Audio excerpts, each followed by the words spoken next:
বরবাদ সিনেমাতে একটা ডায়লগ ছিল যিশু সেনগুপ্তর টিজারটা যেটা আপলোড করা হয়েছিল, সেখানে একটা ডায়লগ ছিল যিশুদার মুখে, মে আই কামিং।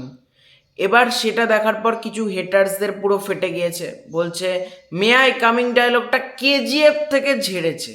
এবার এটাকে আদতেই ঝেড়েছে, এটা নিয়ে আজকের এই ভিডিওটা, এবং ঝাড়লে কিভাবে ঝাড়লো সেটা নিয়ে আজকে আলোচনা হবে। তো hello friends, welcome to the new episode of my channel.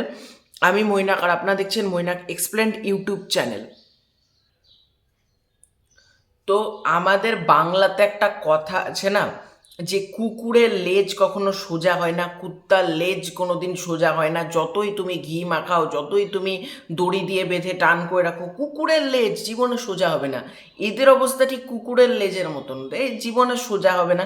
এদেরকে তুমি যতই লজিক লজিক দিয়ে যাও, নানা রকম লজিক বোঝাও, এরা লজিকের ধার ধারে না। এদের যখনই একটা কিছু দেখবে, কপি কপি কপি। সবার ফার্স্টে বলে দিই, মে আই কামিং শব্দটা গোটা পৃথিবীতে কেজিএফ ফার্স্ট ব্যবহার করেনি। ছোটবেলায় যারা স্কুলে পড়াশোনা, তোরা তো স্কুলে পড়াশোনা করতিস, হেটার্সদেরকে বলছি, যারা মেগাস্টার সাকিব খান, মানে আমাদের বাংলার মেগাস্টারের একটা সিনেমা এলেই ফেটে হাতে চলে আসছে এদের, তাদেরকে বলছি, দেখ, তোরা তো জীবনে মনে হয় স্কুলে পড়াশোনাটাও করিসনি। পড়াশোনা করলে জানতিস, যখন কেউ লেট করে ক্লাসে ঢুকলো, may I coming sir, may I coming madam, এই কথাটা বলতো। বাথরুমে গেলো, বাথরুম থেকে এলো, মে আই কামিং স্যার, এই শব্দটা তারা ব্যবহার করে। একটু তোরা তো পড়াশোনা যেতে, ছোটো ছোটো বাচ্চাদেরকে জিজ্ঞাসা করে না মে আই কামিং মানে কি। মে আই কামিং মানে আমি কি আসবো, এটা বলে বাচ্চারা ছোটবেলায়। একটু ভালো করে খোঁজখবর নিলে তোরা বুঝতে পেরে যাবি। তো এটা কেজিএফ থেকে কপি, এটা সম্পূর্ণ বোকা বোকা লজিক। আর কিছু মানে কিছু সিনেবদ্দা আছে যারা কেজিএফ কেজিএফ বলে মানে একবারে মানে নিজেদেরকে বিজ্ঞ মনে করে, একবারে কেজিএফ, পুষ্পা আর সালার আর অ্যানিম্যাল, এই চারটে ছবি দেখেছে মনে হয় জীবনে। আমি একটা কথা এই ভিডিওর মধ্যে ওপেনলি বলে দিচ্ছি, যদি ভিডিও করতেই হয় না, লজিক দিয়ে ভিডিও করা উচিত। কেজিএফ নিজেই হলিউডের প্রচুর ছবি থেকে ইন্সপায়ার্ড করা, হলিউডের ছবি থেকে ঝেড়ে ঝেড়ে কেজিএফ বসানো আছে। যদি আমি বলি একটা ভিডিও করে প্রোডাকশন হাউস নামকে মানে আমাকে স্ট্রাইক মেরে দেয়, এরকম একটা বাজে পরিস্থিতি হয়ে যেতে পারে। কারণ প্রোডাকশন হাউস পুরোপুরি ঝেড়ে তৈরি করেছে কেজিএফ, পুরোপুরি ঝেড়ে অ্যানিম্যাল তৈরি, পুরোপুরি ঝেড়ে সালার তৈরি। সন্দীপ রেড্ডি ভাঙ্গা অ্যানিম্যাল সিনেমা প্রচুর হলিউড ছবি থেকে টুকেছে, ডাইরেক্ট বলছি না কিন্তু, যে ইন্সপায়ার হয়েছে, টুকে এনে বসিয়েছে সব কটা ইন্সপায়ার্ড মুভি। একটু ভালো করে সিনেমা সম্পর্কে নজর রাখলেই বোঝা যায় কেজিএফ এর কপি, এগুলো বোকা বোকা কথা। আর যারা সাকিবিয়ান ভাই বোনরা আছে, তোমাদেরকে বলবো, এইসব ইউটিউবার যারা সিনেবদ্দা বিরাট বড় নিজেদেরকে হনু মনে করে, তাদেরকে চ্যানেলটা দেখো কেন? সবার ফার্স্টে তোমরা চ্যানেলটা দেখছো, তাদের চ্যানেলে তোমরা এঙ্গেজমেন্ট দিচ্ছ, তাদের কমেন্ট বক্সে গিয়ে দুটো গালাগালি দিয়ে দিচ্ছ, তাদের কমেন্ট প্রচুর কমেন্ট পড়ছে। এটা করে কি হচ্ছে, তার ভিডিওটা বুস্ট হচ্ছে, সে সেখান থেকে মাল্লু কামাচ্ছে, মানি লুটছে সেখান থেকে। তো তাদেরকে তোমরা ব্যবহার করছো। আজকে ফেসবুকে যারা এগুলো লিখে পোস্ট করছে, তোমরা একটা অ্যাংরি রিয়াক্ট দিয়ে দিচ্ছ, পোস্টটাকে তোমরা ভাইরাল করে দিচ্ছ। ইউটিউবে যারা এই কপি ব্যাপারটাকে নিয়ে ভিডিও করছে, বাদ দাও না, বলুক না, ওদের একার বলাতে কি কপি তোমরা সিনেমাটা দেখতে যাবে না? আমি আগেও বলছি, তুফান সিনেমার সময় তো হাজারটা লোক বলে বেরিয়েছে তুফান কপি, তুফান কপি। তুফানের ব্যবসাতে 1 টাকাও ইম্প্যাক্ট পড়তে পেরেছে? তুফান তো অলরেডি ব্লকবাস্টার হয়ে বেরিয়ে গেছে, ইন্ডাস্ট্রি হিট হয়ে গিয়েছে।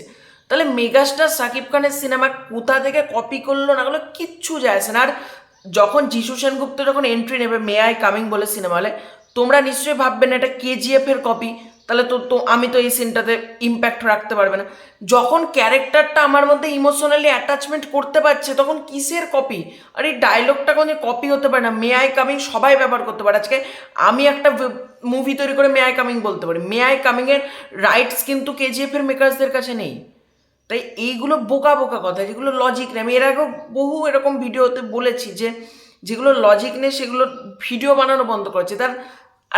তাদেরকেও দোষ দেওয়া যাবে না, তারা কেন ভিডিও করছে এরকম, যে বরবাদ টিজার রোস্টেড রিভিউ, বরবাদ যিশু সেনগুপ্ত এখান থেকে কপি করলো, কেন তৈরি করছে? তোমরা এঙ্গেজমেন্ট দিচ্ছ, তোমরা ভিডিও থেকে কমেন্ট করছো, রে বাদ দাও না এদেরকে কমেন্ট করে, এদেরকে পাত্তা দেওয়া বন্ধ করো। আজকে যদি এরা 10টা এরকম ভিডিও করলো, তোমরা দেখা বন্ধ করে দাও, অটোমেটিক এরা নিজেরা ভিডিও বানানো বন্ধ করে দেবে।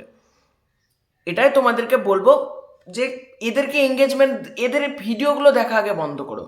আর এদেরকে তোমরা যতই বোঝাও, যতই আমি 100টা ভিডিও তৈরি করে বোঝাই যে এটা কপি না, এটা বুঝবে না। এটা হলো কুকুরের লেজ। আমি আগেও বললাম, কুকুরের লেজ কোনোদিন সোজা হয় না। কিছু কিছু ইউটিউবার আছে কুকুরের লেজ, কিছু কিছু হেটার্স আছে কুকুরের লেজ, এদেরকে তোমরা সোজা করতে পারবে না। তাই প্রথমেই তোমাদেরকে বলবো, এদেরকে পুরোপুরি মানে পাত্তাই দিও না। কোথাকার কে ভাই, এই 2 টাকার কে আসছে, কে কি বলছে, তাতে ওই অত বড় মেগাস্টার সাকিব খানের কিচ্ছু যায় আসছে? তো তোমাদেরও কিছু যায় আসানোর দরকার নেই। এরা একটা ফালতু ইউটিউবার, ফালতু যাতা কিছু করে বেড়ায়, এদের কথা বাদ দাও। আমরা আমাদের সিনেমা বরবাদকে নিয়ে আনন্দ করি না, কপি ফপি সব সাইডে সরিয়ে দেয় একদিকে।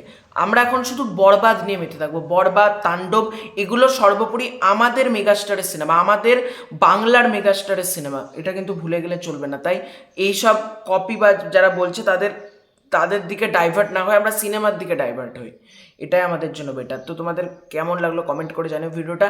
চ্যানেলে নতুন হয়ে থাকলে প্লিজ প্লিজ প্লিজ চ্যানেলটাকে সাবস্ক্রাইব করে দিও। খুব শীঘ্র হচ্ছে নতুন করে ভিডিও, ততক্ষণ ছিল, বাই বাই।